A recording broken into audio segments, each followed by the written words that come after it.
Hi, it's Colleen Schmidt from Divination Counseling Service, here today to present the full moon chart for October 31st, 2020. So, in this October 31st or Halloween chart for 2020, we have some interesting angles. So, I'm going to actually study this chart from the angle perspective, which I've been doing. And I'm going to start off, as always, with a simpler program, Janus, so that we can get a kind of a good view of the planets before I start adding in all of the other points that I play with.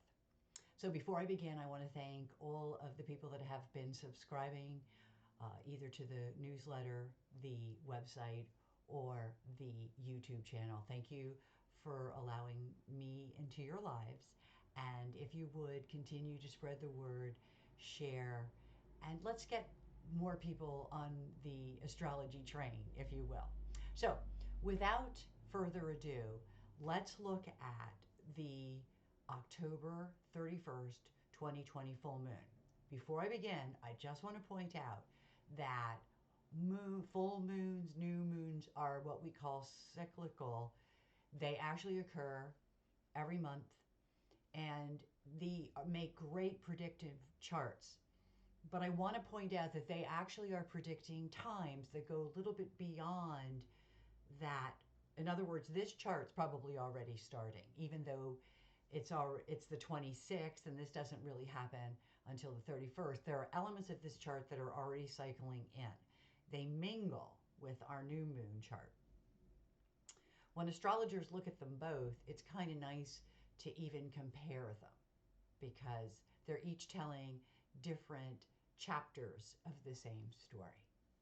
So now, with that said, I would like to move into the Janus part. So we're going to look at this Janus chart, and it's really a simple chart. This does actually have something on all angles, unlike some of the other charts we've been looking at. Here we've got Venus as the highest point in the chart, and it's right there, a little bit more than 2 degrees away from that midheaven. And it kind of reminds us of again, the importance of money, but the importance of relationships as well. So that's what's really high up here in the chart. I like to point out that their nodes are on the ascendant and the descendant. And this here can make our days feel a little bit oppressive. I'm going to talk about a few more asteroids when we get there that really nail this in. There's a sense of being a little bit oppressed by what's going on. And we are finding perhaps our greatest rewards with those people that we are closest to, or those that we love, if you will. One of the issues that shows up in this chart, and where the issues start to come in, and we're going to talk about this in greater detail when I get to the adding in of the asteroids, but is that Mars and that Chiron. And really, the oppression here is in a nice trine to the south node. And it just is almost as though maybe we're angry, upset, frustrated, or depressed a little. It is still in a retrograde. So there could be more of a depression and more passive aggressive energy rather than aggressive. But you get with this retrograde here that it's almost like we're allowing ourselves to feel that way. Look how bad things are. We're allowed to act like this. And the other concept that comes into play here is this. So I'm going to be honest with you, whatever's resting down here, not so great for us in many respects, because it really gets us to look at ourselves as part of the problem, or what we're coming from, or like here, we're special, we don't have to follow the rules. And that goes for money and love, right? Because even though they're not in aspect to each other, they are, by virtue of the angles that they sit on. Okay, well, here they are opposites. So it is a Chiron Venus situation, which normally isn't real bad, but it is an opposition. The So there may be a little bit more of a heartbreak about it rather than it's really actually beautiful to have a Chiron and Venus together, but I'm not so sure with that Mars. Because once again, we go back to how are our actions, even though they are sometimes unconscious actions, but how are they playing into that Venus? And are we using those energies in their highest way? Okay. So remember that Chiron, though it's also this person who thinks they're beyond the rules, or those rules don't apply to, surely that stop sign didn't apply to me. Um, there is something, a feeling that there's some kind of exception. And where that plays out, that it's in the wounded healer story, but more so think of Chiron also as the pioneer. When is it more about the pioneering spirit than it is, I just don't think the rules apply to me? And are we fooling ourselves with this Mars? And I want to point out something else that's here, the Mercury. Okay, now they're not in aspect. No, no, no. But they're both retrograde. So it makes me wonder how much we're reacting on subconscious factors versus how much we're being reactive versus being proactive. I guess that's a good way to put it. And you know, when you can't be too proactive when everything that you're looking at is in retrograde, there's always that passive aggressive concept. Now, I do want to talk about this. This was actually on my agenda. And I want to point out that if you're somebody who reads the articles on the website, I do talk about different things. I do it in part because I don't want these to become long, and I don't want the videos to become long. So, and I do have a Bacchus Mercury. So I figure like if I cut it in half and I kind of split up a little bit of what I'm talking about. So the article really concentrates on the asteroids, and I am going to touch on them at the very end of this video. But for now, I really want to talk about the stuff that wasn't in the article, such as the squares to Saturn, Pluto, and Jupiter. Normally in my work, I work the opposite. I give you guys on the video the real talk, and then I talk planets more in the writings. Although I'm trying to combine them, I'm trying to get better about that. But I do go on, so it's part of me. This here, and notice that this is in retrograde, and you know when things are in retrograde, communication kind of isn't the best. There's a lot of misunderstandings, and those misunderstandings can actually start within us.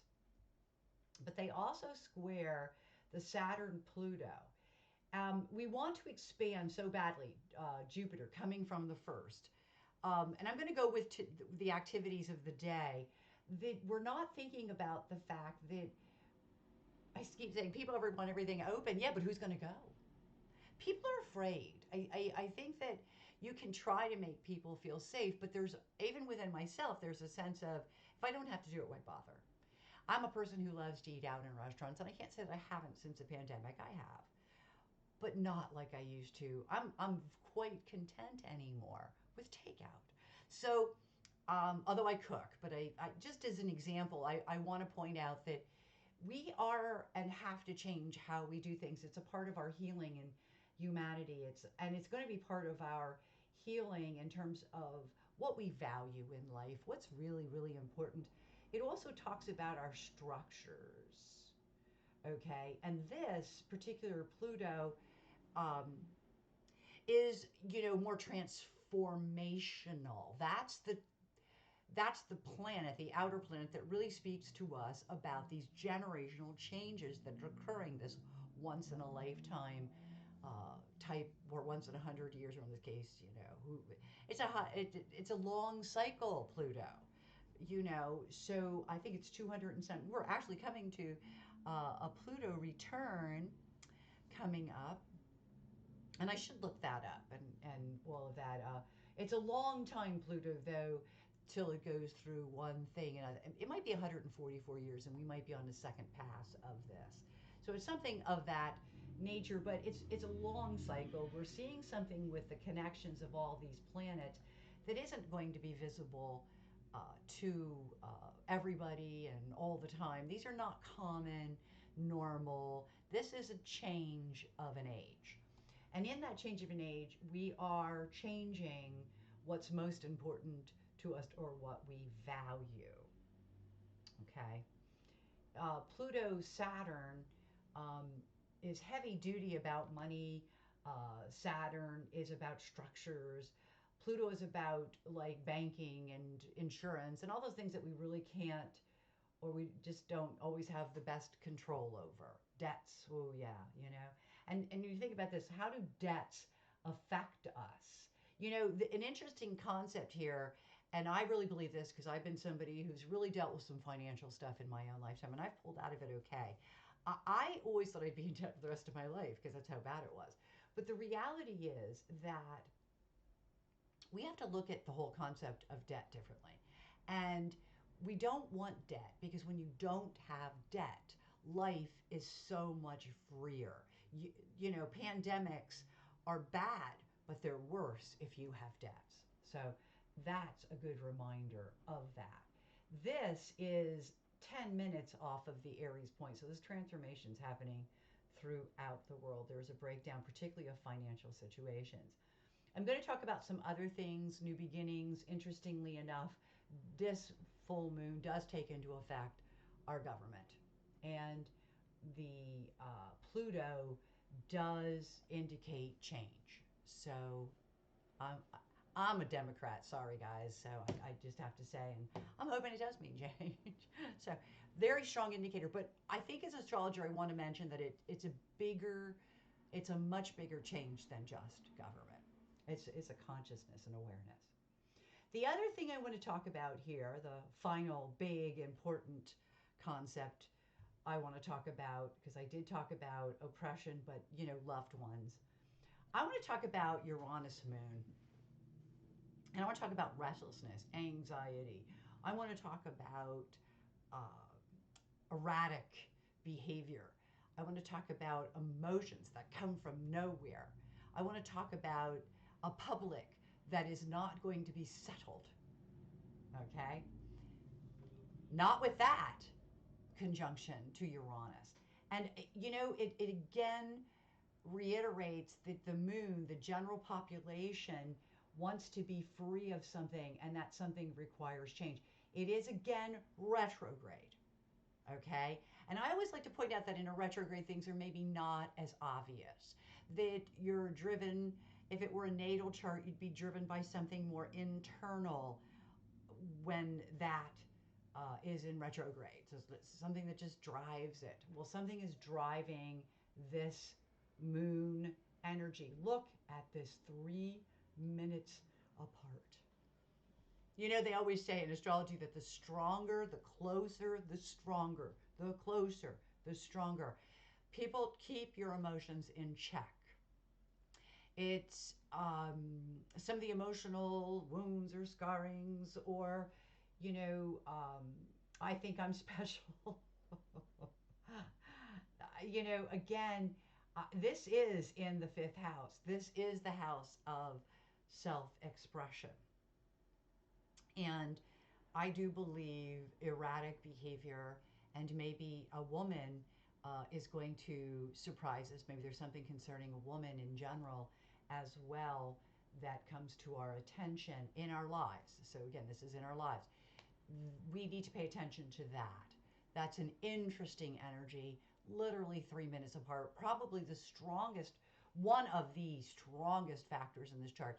Of the charts that I've been reading lately, this one had a lot of things that jumped out at me. This one is well worth a look on the wheel basis as well as the dial basis. So, with that said, let me just jump here and just first of all look at the wheel. So I'm going to jump into the dial. I always like to just take a peek at these other techniques. But since we're looking at the technique of angles, let's stay with that for just a moment. I wrote about this, so a lot of this will be repeated in my writing. Perhaps there's going to be some things I'm going to talk about that I did not get to in the writing. I try to keep the writing at the 300 word mark. So I get into it but it's in the video that I can get into the nitty gritty. Here, I want to point out that we had a few things at every angle, but as you can see, because we can go 10 degrees, we have a lot at these angles. And, we really look at how we're trying to solve some problems right now. And we're looking at new beginnings. And think of this as another layer on top of something I just talked about. I'm going to say this right now. New beginnings are going to come with complications and possibly intrigues. There's also Industria is up here. It's about wanting to be productive, wanting to be, but it's again, you got to wear masks. That ornamental thing is right there. And this is about solving problems. So if you want to be productive, if you want to be more active, we have to actively wear masks. Okay. And I say that because we know that from my other charts that that's a factor. Now, let's look at the fact that this is October 31st in a chart that's going to go on for a month, so it's going to take us into Thanksgiving. This could also be talking about Christmas gifts, ornaments, ornamental, that's gifts. So we could also be talking about the beginning of Christmas shopping and the complications of Christmas shopping. And I think we can all agree that's true. Now, the other thing I want you to think about here is that we're going to have an election in here, and beginnings could be complicated and filled with intrigue. And, that's just something we really, really want to be aware of, okay? This goes all the way to 16. And in there, one of the things I want to talk about is like your shopping. This is mundane stuff. This is the stuff I love to do. I'm reading for people. You're shopping for somebody. You're going to find something else that's completely a change of direction from what you thought. Expect that to happen a lot if you decide to do your shopping in this particular time period. And it might be because of the sales. It might be because of the way shopping is. And it does refer to the internet, interestingly enough. So this is really going to put, for some people, the test of really being able to function from a virtual perspective. I've been doing that a long time, but I'm an introvert, so even being out in a store has never been very comfortable for me. Here, I want to talk about not just that, but let's look at how Chiron. Now, see, remember, there's not a whole lot down here. Still, we do have Mars. We do have Chiron. We've already spoken about these. Remember that this Mars, the passive aggressive, and this Chiron are playing in opposition to these particular asteroids. Now, the other thing I want to point out, sitting right there, is another asteroid. I talk about repeat themes when I teach a lot. And repeatable themes are really important to any predictive work because it really points out where the real activity is going to take place. At least that's what it feels like. There could be a lot of underlying things going on, but there's going to be one area that gets rammed home. And in this case, it's faulty perceptions. And Weasley happens to fall right on that. And so I want to say that our attitudes about moving forward for the future, for some people, for many people, could be a little bit faulty. For all of us, I think that I'm looking for that even in my own astrology. So, we're Weasley gives us faulty perceptions, and we base a lot of our decisions and a lot of our direction. Okay, here's our Mars and our Chiron, where we're special versus pioneering, is again related to faulty perceptions. I think that I don't need to follow this rule, but maybe I have a faulty perception. And we're going to be dealing with those faulty perceptions about our future and how we get there in the next 6-8 weeks. Again, things cycle, so it's going to pop back in again. I also want to point out here, before I go to the dial for our last section, the idea of Nobi is pride. It's also children, it's like, I'm really proud of my kid, but, well, maybe not right now. If they decided that they were Chiron, you catch where I'm coming, or they're oppressed as well. Their oppression, being a mom, having been a mom, I understand that it affects your everyday life if you're a parent, and what their attitudes are. So that Niobe, that's a starting point here. In this case, we're going all the way to what I want to call our perceptions. And again, you're looking at Hecate, you're looking at following your gut, you're looking at listening to your dreams, your intuition. But remember that Hecate is in a square to Weasley, faulty perceptions. I really thought I had it right, but maybe I didn't, type thing. And with the level of seriousness with the south node here, lacrimosa, you're looking at whatever's going on is very, very serious. It's so serious, in fact, that we ponder it and we feel in our day-to-day lives oppressed by it. Again, I'm not ruling out the virus because there are health asteroids in here as well. They're not on here. I don't think that I have those.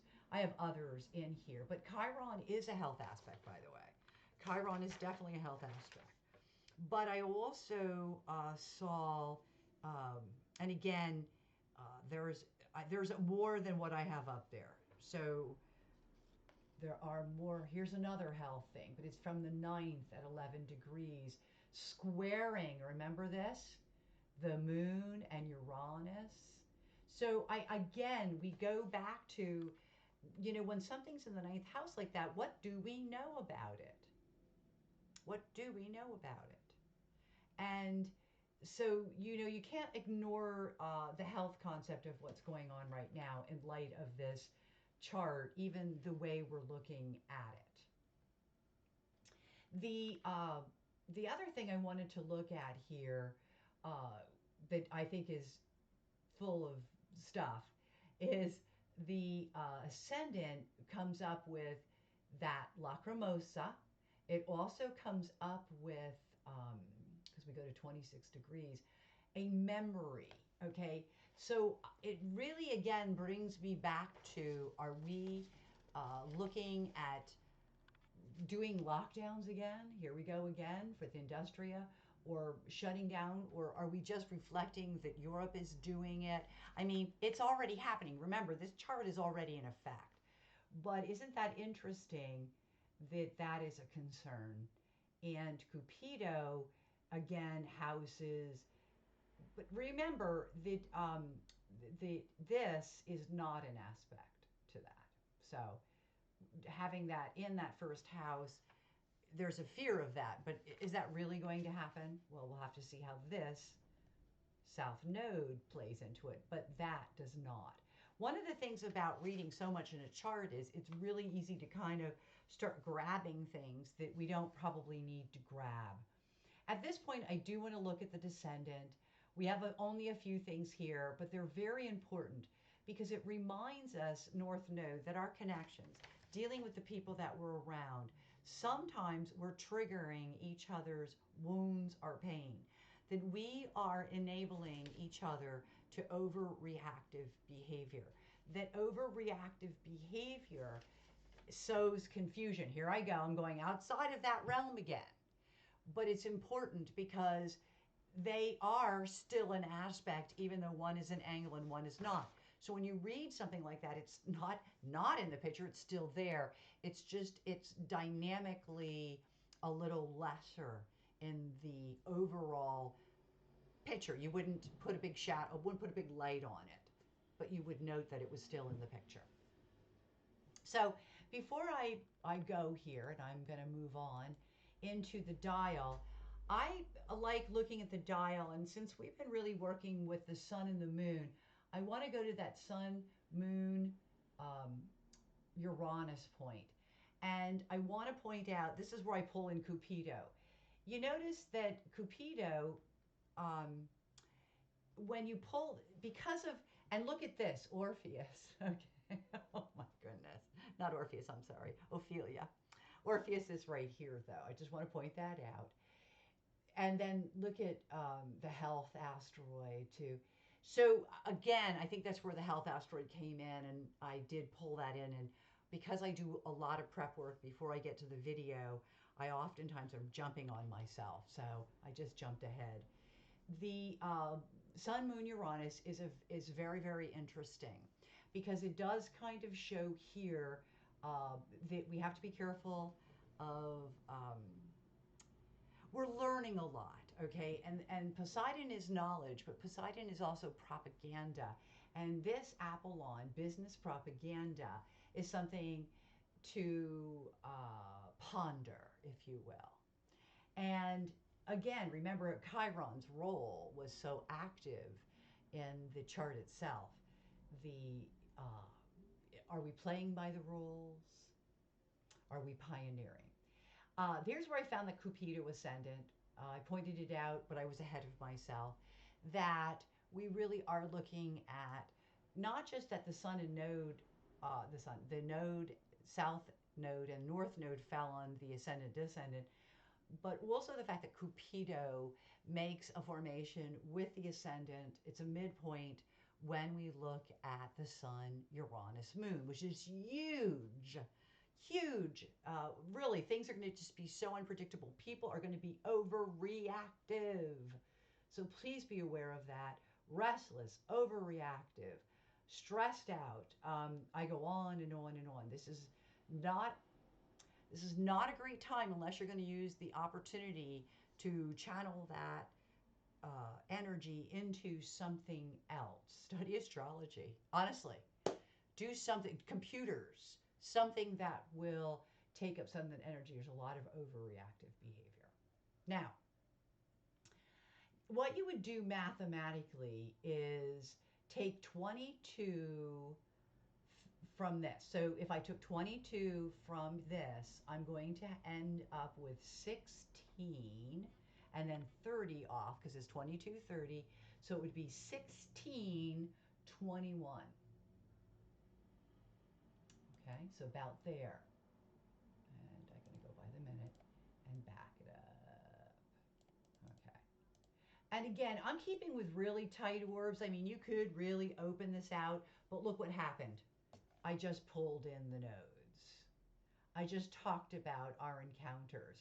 I also am talking about how kind and compassionate we can be with each other, but yet still how cold.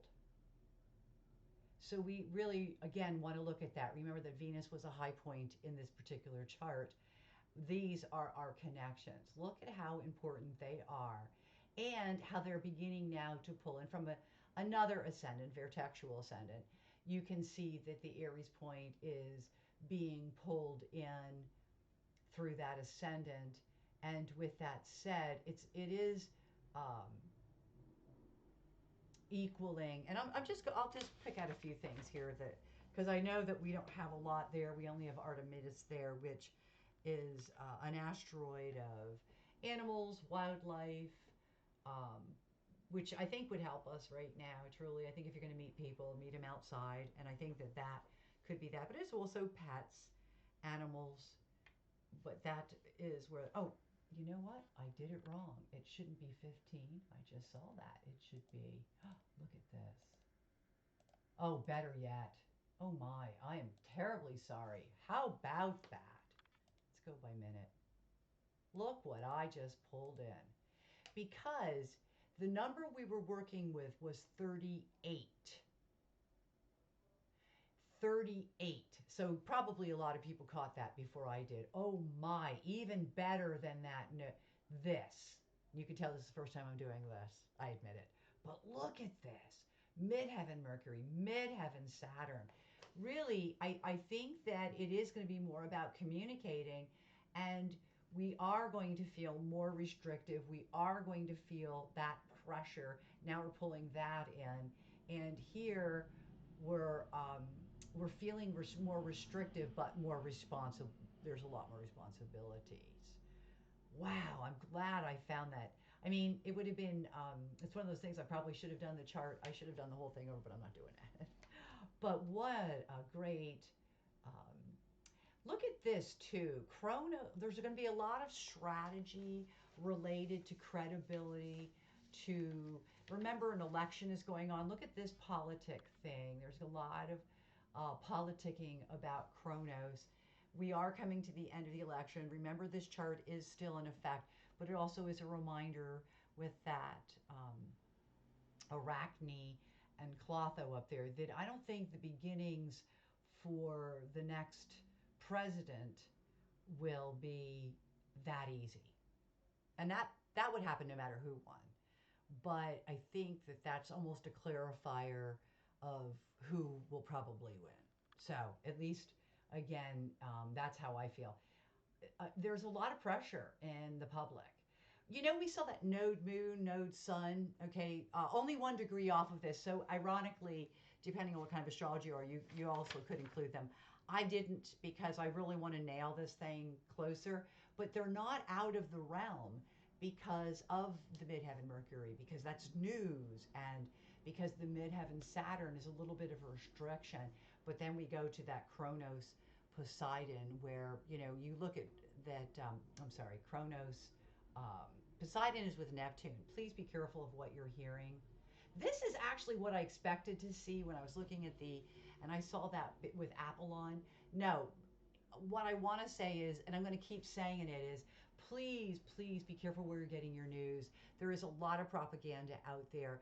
There is deception. There is gaslighting. But there's also facts we need to know about this disease. So I was reading this in Apple and Poseidon because, but that would also could be the business of um, media. This is more about, can we believe what we're hearing? And for people that have been trying to follow this election, it doesn't bode well for us knowing immediately who won. I don't think we're going to know immediately. I don't think anybody is expecting that, but this confirms that. So I'm going to leave that there. Let me come back to you for our. I just want to come back to say goodbye, to say once again thank you, and to please share, like, comment, and help me build the channel. I appreciate all of you, and I hope, my greatest wish is that I am able to reach you and help you in terms of your journey as astrologers or astrology students. Nothing would please me more. Till we meet again, happy readings.